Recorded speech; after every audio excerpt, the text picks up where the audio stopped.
excited for this episode. Excited for this. You know, it's funny, Mike. I'm going to be totally honest with you here. Obviously, I've been following you for a long time. But like for some reason, like I was moving so fast, I didn't realize who you were until like a few days ago. And I was like, oh, wow. I have Mike on my show. That's pretty cool. Like, as somebody who I've looked up to and I've seen on TikTok, to only realize a few days before, I was like, oh, this is the dude I'm chatting with. This is crazy. So again, thank you for coming on, my guy. I appreciate it. So let's get to it. Who are you? What do you do? And we'll go from there. My name is Mike Peditto. I'm known online, if not by Mike Peditto, as Realistic Recruiting. And I am a longtime recruiter, director of talent level professional who one day started making content about my own job search after some layoffs. And it took off and people started resonating with it. And, I started talking about things as somebody on the inside and actively working on it. And that continued to grow. Now I still do recruiting because I think it's important to. I think the day I stop actually doing the work, people stop wanting to listen to me at all. I think that's important. So I take on a lot of contract and fractional roles with startups and help them kind of get off the ground and build some systems and then move on. I also spend a lot of my time now working in HR tech and consulting and working with hiring teams and a lot of this new technology, right? HR tech is moving at a speed that we can't keep up with. I mean, just the last, I can't imagine. The last 2 years, it's nonstop. So I go to these conferences, I take these demos, I speak on the stages, I talk to the people building these tools, I consult with them and help make sure that there's actually a voice of like hiring into them, sort of like test them and try and break them and try and find the ones that actually kind of work. Yeah, I love it. I love it. All right. So, Mike, let's get into kind of some general thoughts right now and be honest. That's why I like you. You speak truth, and I feel like a lot of recruiters are, fluff. Hit me straight, man. What's going on with the market? What are your thoughts?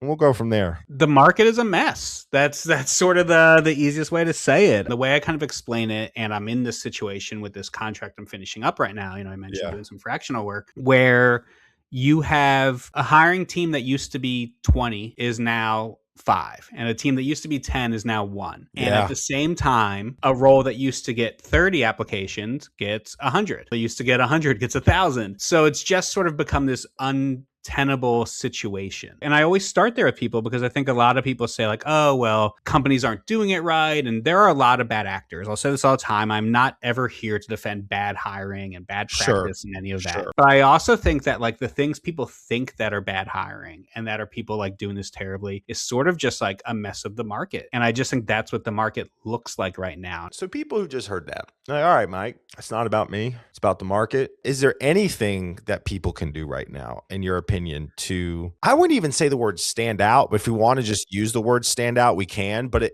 what are some things that you're seeing that's working, both from your actual experience in the job search and then what you're seeing with others right now? Standing out now is hard because, there are so many. But I use another metaphor that I've used a few times where I talk about like buckets. And if you put a candidate in a bucket 4 is just like not even close, AI, mass applying, you're not a fit for that job and you're just sending it out. And bucket 3 is like a shooting your shot. Well, I'm 50% of this job. I'm going to go for it. Those two don't have like a chance in this market to get hired. So one of the things candidates can do is just sort of like, it's not a numbers game in the way people say, like I see people post, I applied 500, 700, 1,000, 1,500, like all these jobs. And the people doing that aren't getting hired because they're spending so much time and energy doing it. It's almost like it's become a game I don't want to call it a game because I know how hard the job search is, but it's almost like it's just become this thing of like, how high is this number going to go? But how many of those really fall into the buckets 4 and 3 to begin with? Then there's the bucket where like you're an 80% match and 5 years ago, you'd have probably been a top candidate, but unfortunately today you're not. And I think that's where the most frustration comes, where people say, oh, I'm a great fit. I can do the job. I've done it. And I'm still getting rejected. She's like, yeah, I get it. Because then there's that like 5% in the top bucket who are just that ideal 95, 100% match. And job seekers will say like, oh, well, give people a chance and do all this. It's like, I get it. But also for a company, the goal is to make the hire that feels like the best one. That's, the least amount of risk, most likely to work out. And if you think about if you were that person in the top bucket, you're a 95% match. You wouldn't want to be told like, oh, well, we're taking a chance on someone who's a 60% match because like the internet loves when we take a chance on people. So really the thing candidates can do best now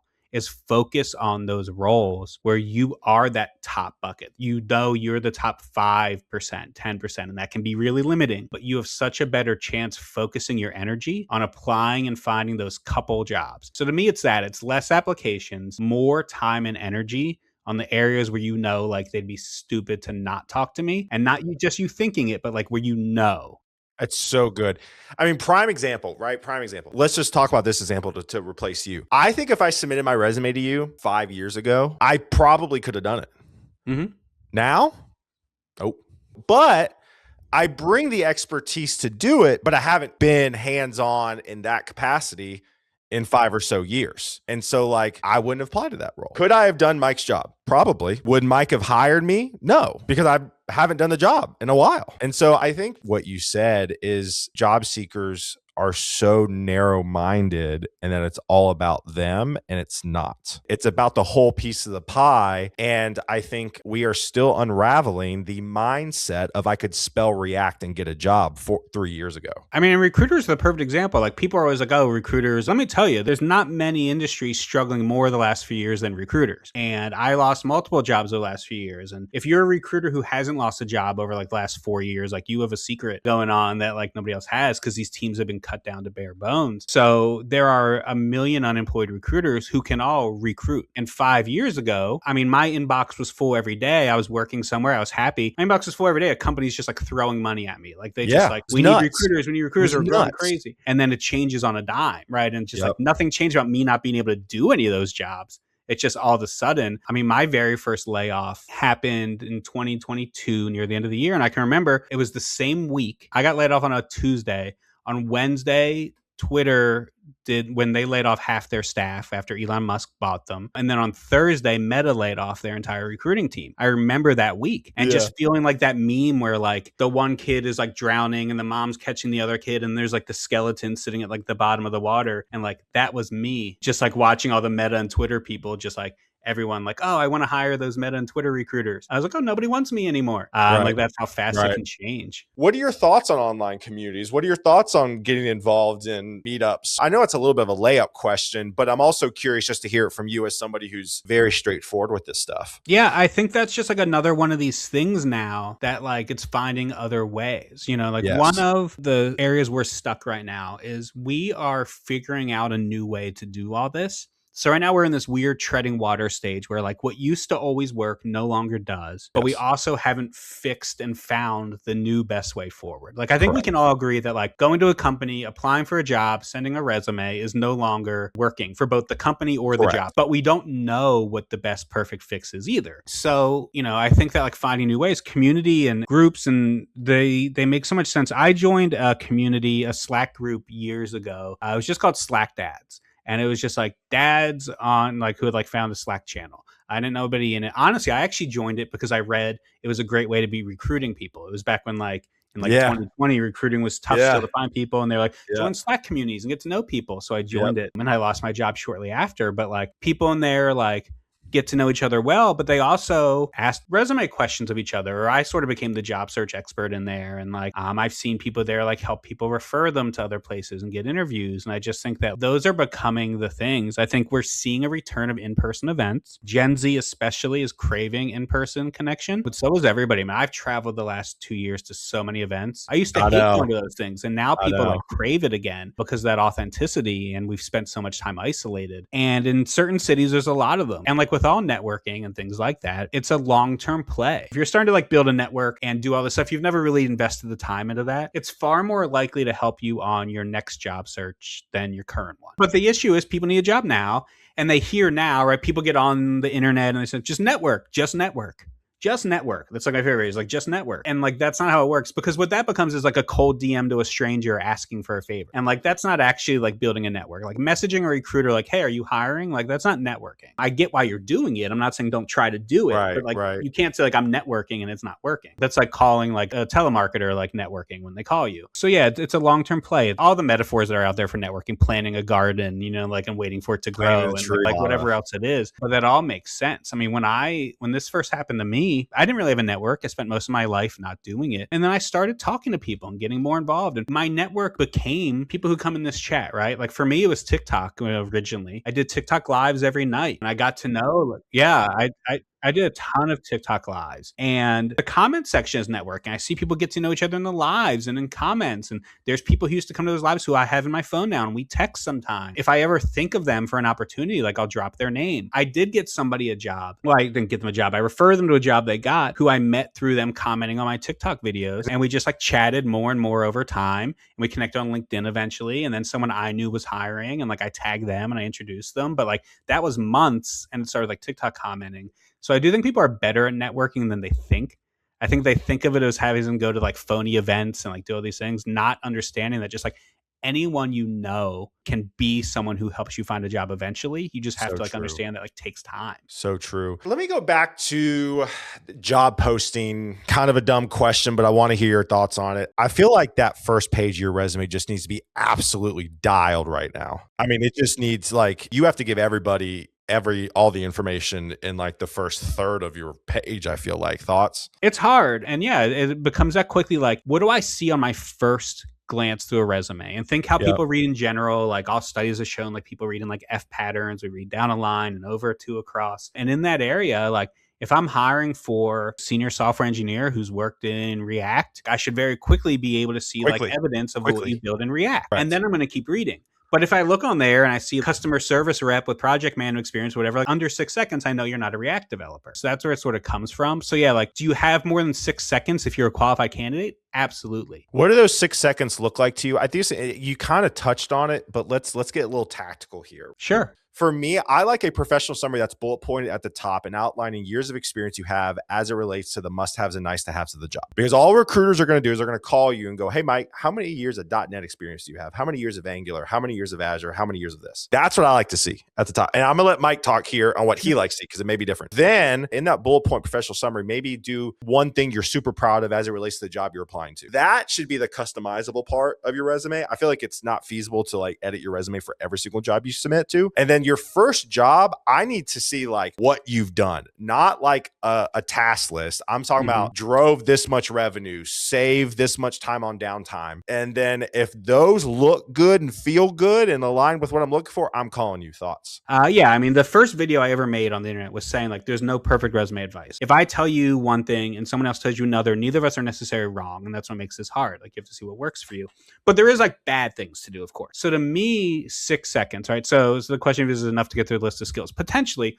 Here's the challenge I give other people when it's sort of the 6 seconds thing. If you can't do it for yourself because like, you know, your resume asks like someone else, what is the first thing somebody sees when they look at your resume? And what is the first thing you want them to see when they look at your resume? And how do you make them see that first? Is sort of the thing that I keep in mind. So like one thing I love at the top of resumes that, you know, I think sort of streamlines info is for me, I don't love a summary. Now, I don't eliminate people for summaries, right? I'm not like, oh, they put a summary like this person's an idiot, right? It's not about that. But for me, if the question is like, how quickly can you get that information to me? Most summaries, my issue with them is they're this generic language that I say you could take your summary and put on the next applicant's resume and it wouldn't make a difference. Data driven to the goal, hardworking, communications professional. It's just sort of like, no, that's not you. So one thing I love is almost just like a headline, similar to how LinkedIn headlines work. So if like I open up your resume and just bold at the top, let's say again, I'm hiring for a React developer who also knows Angular and has worked in healthcare startup. If I open up your resume and there's this headline at the top of it that literally just says like React / healthcare startups / Angular, I'm just like, oh, boom. You just hit me over the face with exactly what I need. And of course, I'm going to like dig in to see where I can find those things. Now, again, that's not like the rule of how it has to be seen, but like for me, yeah. So it's that question of like, what is the most important thing you want to get across and how easy is it to see? And I think a lot of people bury that info just in these like walls of text and walls of things. So if it's a bullet point list, like you mentioned, that can work. The real idea on like what those 6 seconds look like to me is it's different per resume, because resumes all look different. Sure. So it's a matter of where do my eyes go first. Now, if it's just this general resume, straight down text, whatever, it's going to be that F shape, right? I'm going to see what you have written up at the top of it in terms of like a summary or bullet points or whatever it is. I'm going to see your job titles and the first probably bullet point or two of each job title and go from there. And you talk about tailoring resumes, and a lot of people debate if you're supposed to or need to. To me, it should never take more than a few minutes. But one of the best ways to tailor a resume is that headline, like I mentioned at the top. You can change what that headline says in seconds based on each job you apply to. Correct. Yep. And just make sure your top bullet point or two for each job is the most important one for the job you're applying to. So that's where the sort of quick making sure what I see in the 6 seconds comes in. There are many job descriptions that say, you know, React, Angular, Vue. I doubt they're actually all using those. Do we lean into that to get the word match? That's true, right? There's a lot of job descriptions that list everything. So let's say a job description lists all this, but you know they're not actually using all of it. And you can read the job description. You can tell like this is a React developer role. Yeah, right? yeah. That is the most important thing. That's where I'm going to start. And you can tell when you read a job description. Usually things are listed in the most important order. There's always like a must-have versus nice-to-have stuff. So like, yeah, starting with that is good, but it doesn't have to include every word in the job description. It's not about gaming a system. Because the other thing I'll tell people too is like just putting a word on your resume doesn't get you an interview, doesn't get you hired, right? And that's also a problem with a lot of these tools that are out there and all these ideas of copying, pasting job descriptions or putting a skills section that's, you know, this long and list every possible skill out there. Because if I open your resume and I just see React at the top of it in the skills section or in that headline we talked about, and then I can't read anywhere on your resume where you use React, how you built with it, what you did with it, I'm going to assume you don't really use it or that you're not that good with it. So it's not just about like putting the word in. It really is about demonstrating. And when we talk about AI matching in these systems, AI matching is better than you think. And what I mean by that is because it doesn't just go by the keyword. It's more than just like a keyword. It really is getting across and showing the ideas you did. So like even when we are using AI in that way, it's not to just like automatically kick people in or rule them out. It's really just to like help us find some of these things quicker and then look at them ourselves. Like nothing is automatic. We're all humans with free will when we use these tools. Is there any job boards that you like lately or maybe people should check out? Most jobs wind up in all the same places. I hear people say all the time like, oh, I've never found a job on LinkedIn, only Indeed works. And you'll see someone else say the opposite or, you know, like whatever. Again, it's just going back to the problem of there's it's like their own personal thing. But I do think like if you can niche down into stuff you really care about, there's great startup job boards. You know, there's a place like WellFound that used to be AngelList that just focuses on like Series D and earlier startups. There are a lot of like remote focused job boards. There's places like We Work Remote or We Work Remotely is one. And there's one called Digital Nomads, and their roles that can kind of be done wherever, all over the world. You know, if you're in specific areas, there's often areas for just focused on marketing jobs or finance jobs and things. So like, I do think trying to like niche into those things. The other thing too, is I think like this is a great use case of when to start implementing AI. If you're online, you see everybody talk about switching to Claude. It's so weird. Like, and I'm guilty of it too, because I posted about it. It feels like this giant secret influencer campaign. It's not, but if they want to start paying me, they could. But I made like a switch to Claude recently. It really is pretty incredible. The Claude desktop app is incredible, and it connects to your LinkedIn or to Indeed, and it connects to a bunch of job boards. And now it has its coworker and a dispatch mode where it can just sort of control your computer yourself. Let it take some of that off. Like ask it, like, go connect to my Indeed, connect to these pages. I'm looking for marketing managers with this many years experience in this city, like pull in what you can find and like let it save that time for you. Someone mentioned built-in. Yeah, I've always liked built-in. Like built-in's been around for a long time. And I think it has just like a nice UI to it. But again, I don't think there's many jobs on built-in that aren't on LinkedIn and like those bigger job boards. But if you prefer going to another board to find it, like built-in's always a great one. And there's good articles on there and stuff like that too. Thank you, Mike. Yeah, and I can rant a lot. Saw a comment somewhere up there that someone said the book is a great read. I appreciate it. Yeah, I saw that too, Frank. Yeah, feel free to check out the book or find me on LinkedIn or anywhere else that's out there. If you like the way I talk about this stuff, it's how I talk about it everywhere. I love it. I love it. You will not find a watered down version of me on LinkedIn or anywhere else that's out there. I am who I am for the people who want to find me. You'll see me arguing in comments. You'll see me calling people stupid. You'll see me calling out bad recruiting practices as much as I call out bad job seeking practices. Like I'm not in it for anybody.